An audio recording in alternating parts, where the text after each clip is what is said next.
How doing, folks? It's Ron from Ron's Beers and Tools. Got a beer to review today. We're showcasing a beer from Germany called WEIHENSTEPHANER. WEIHENSTEPHANER. Quite a name there, but they're saying that this is the world's oldest brewery. This brewery. It's over in Freising, Germany. Again, that's in Freising, Germany. That's located northeast of Munich. If you're familiar with the map or with parts of Germany, it's in the southern part of Germany where Munich is, and it's northeast of Munich, not too far away from Munich. A little bit more on this brewery. This brewery is really old. They're saying it's a 1,000-year-old brewery.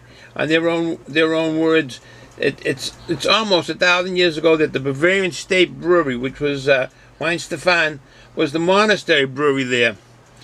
And it was of the Benedictine monks that they really were brewing the beer.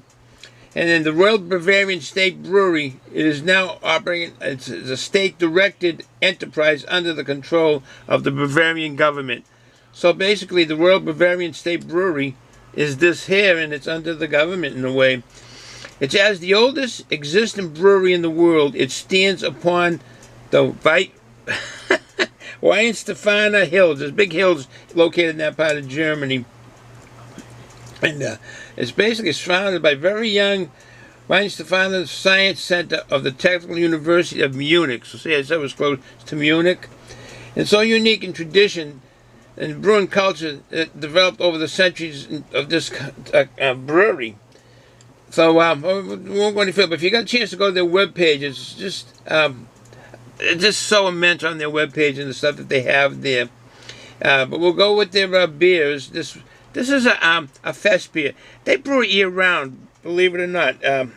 It's officially, the style on this is a Märzen Octoberfest, and that's what sells big during the Octoberfest. But it's basically a year-round brew that you can buy in Germany. Let's get a little figures on the beer here. This beer here is 5.8% alcohol by volume. It's got 26 international beer units. So basically, for a lager, it's a little bit high on the hops as far as the IBUs go. That's 26. That's kind of a lot for a lager when they're down there about 12, 15, possibly 18. Okay, let's go a little further with this beer here. Look at the bottle. You can see it's sweating. It's very hot here in New England today. It's like 88, 87. Probably the sand might hit 90. To us, in New England, it's a heat wave. You folks down in Arizona, Las Vegas, Nevada area, Southern California, New Mexico, Texas, probably laughing. But we're suffering, we're dying. It's too hot for us. All right, it says here, the world's oldest brewery. Right there, you can see the arms. They do have a, I'll get the drawing up quickly. They do have a date on it, 1040. 1040. That is really an old brewery. They're saying the world's oldest, and I believe it. Like I say, this is located in Freising, Germany. Let's see what else on this. They say to drink this at a 6 to 8 degrees Celsius. This beer, it's really sweating there, so hot here. Beer is cold. Oh, when I say 6 to 8 Celsius, that's basically 6 degrees would be 42.8 degrees Fahrenheit, and the 8 Celsius would be 8 degrees 46.4 to be precise. But doing that, when I was in Germany, they go by Celsius there, and you kind of learn a lot about it. I know automatically that 10 Celsius degrees is 18 degrees Fahrenheit, and I knew that automatically. And you kind of learn it when you live in a country like that. 20 degrees would be 68 Fahrenheit. Kind of learn at 0 Celsius, 32 degrees. So you go up 1 to 1 Celsius, that's 33.8. Now, the guy that came out with this was a Swedishman, an astronomer back in the early 1700s. So he ended Celsius and changed it, I think, from centigrade then, in the scale, and they changed it, and etc. and etc. All right, enough of that history there on that. Let's talk about the beer. Beer Africa gave this a 3.74 out of 5. That's a good rating. And it should be on a brewery like this. They should get a good rating. So no further ado, it's hot here. It's time for a beer. I do the beer reviews. Alright, and get to have a cold brew. Get a bottle open up. And we got a Coors. Keychain style. Coors. Years ago when they used to give these out. Now I guess you have to buy them. They don't give anything free anymore. Oh, let's look at the top of this. And we looked at the bottle. And look at the top.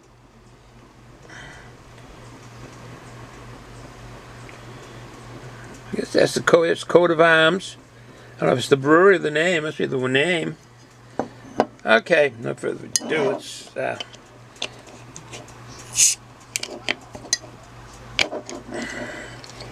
the water vapors come out. I think on a hot day like today. Okay. Glass supplied by Trillium Brewing Company. Congress Street, Trillium Brewing. My loving wife actually picked us up when she went into Boston. Or we went to Boston. She went in by herself into the brewery and picked it up. Traffic was horrendous. I wouldn't do it again. Wouldn't advise to do it. The traffic in Boston is just terrible. Okay. And the traffic doesn't get any better. The mayor is in charge of the city, so he should take the blame for it.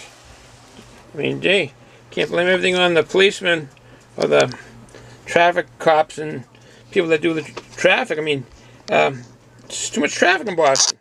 All right, take a look at the beer. See what we have. Put a little more in. Quite the head, quite the foamy head on it. Yeah, quite the head on it. Let's see if I get it back. Get a better angle here. Yeah, get a better angle. While we're looking at this here, I just want to show you something, letting that head kind of go down a little bit. If you look over here, get Western classics. I like cowboy movies and westerns, and I always have them since I was a kid. But on these movies here, this was a great gift that was given to me by my loving wife. She gave me this gift, and I just want to point out some of the movies in this here. They're all fine movies, and really good, all of them. This is from 1960, Cimarron, and but basically this one here, Many Rivers to Cross. That is a really good movie, very comical. Unfortunately, I watched it and I didn't put it back in the case. Here, here it is right here. The Many Rivers to Cross, you can see. And basically, it's a basically bullwhip cracking trapper and resolute bachelor bushwhack gentry. The actor comes to Kentucky. He's in Kentucky, where marriage-minded lass is waiting. And that's Eleanor Parker, the actress. She's a frontierswoman and can do it all. Shoot, tie, and shows him a bunch of things when he thinks he's a big bushwhacker. But anyways, that's the stuff I like. As far as movies, cowboys and westerns, I put it over there for now. Back with the beer. Okay, the head subsiding a little bit. This is really this is quite pale lager, really golden, as you can see. Golden color with a nice frothy head on it. Let's get some aroma. As far as the aroma, I'm taking the nose to that. It's kind of musty, which is all your German beers are, because of the hops they use and the style that they have. That doesn't mean it's bad. It means it's good. Let's see if we can get another smell on that. I think it smelled like sugary. Oh, yeah, sugary. Kind of like a toasted bread. Definitely like the Octoberfest beers. It smells like that. Definitely. But then all those pilsners would generate that aroma because of the hops that they use, the noble hops that they use. Sorry, I'm talking into the glass if you can't hear me. Sorry about that. And kind of a cereal grainy aroma. I know it's coming from the yeast, the aroma. All right, no further ado. Let's pour the rest in here. The frothy head has gone down somewhat. And take it for a taste. Bottoms up.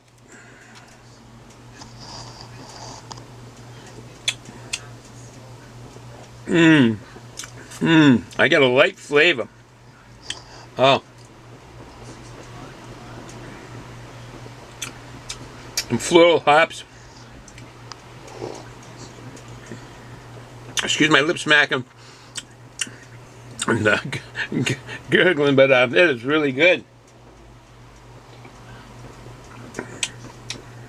Mouthfeel is light-bodied. Even though it fills the mouth with flavor, it's light-bodied, but yet the carbonation and flavor take over the mouthfeel. That is one fine brewed beer. That is really nice. Overall, the brewery has done a good job on this, to tell you the truth. It's the oldest brewery, probably hasn't changed, and they're still doing a good job. As far as the taste, it's just kind of a sweet malt at the very beginning, touch of tart, that yeast you get for the German beers on that yeast, that tartness. It's a crisp lager for sure, and the hops really make this beer what it is. Kind of get at the end, lemon malt flavor.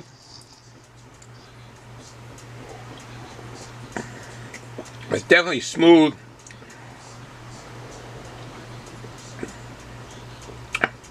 I like this beer.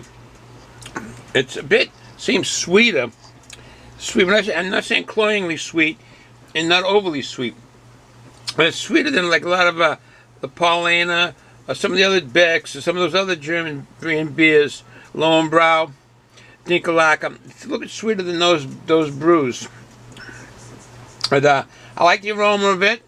I like the taste of it, and I like the mouthfeel of it. So to wind this up, it is a good beer, as you can see. The head retention is going down, but then again, I've been drinking it. So with that said, it's the 4th of July weekend, 4th of July. Enjoy the 4th of July. Oh, just point this out. People have been asking about my Paracords. I make Paracords. This is my 4th of July Paracord bracelet. Patriot, I call it. I make the bracelets. I initially started making them in the Indian style. I have a lot of Indian stuff. I'm really into the Native American stuff. In Massachusetts, we have a lot of sites and a lot of things that we can buy and places. We used to have a nice place, original Native American up there on Route 128. A lot of Indian stuff from all the different Indian tribes. And I have a lot of Indian stuff outside. I have a lot of different banners and a lot of streamers from different tribes. Unfortunately, this time of the year, with the sun like this, it kind of bleaches them out. And but I like leaving them out there. All the Indian American stuff that I have as far as American Indians. And it's just nice having it, and the history of the Indians I like.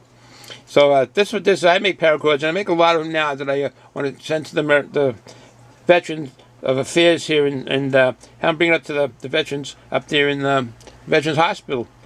So, okay, that's enough of the Paracord, but I've been asked about that, and that's my 4th of July. For you folks, you and your families, have a good 4th, have a nice barbecue, get together with the family and friends, enjoy the 4th. It's really an occasion to celebrate this country, and your family and friends together, celebrate with them. It's a good reason to get together and enjoy. Eat hearty, drink up, be responsible for what you do. Don't drive. So with that said, enjoy the day, folks. Enjoy the weekend. Enjoy 4th of July. Ciao.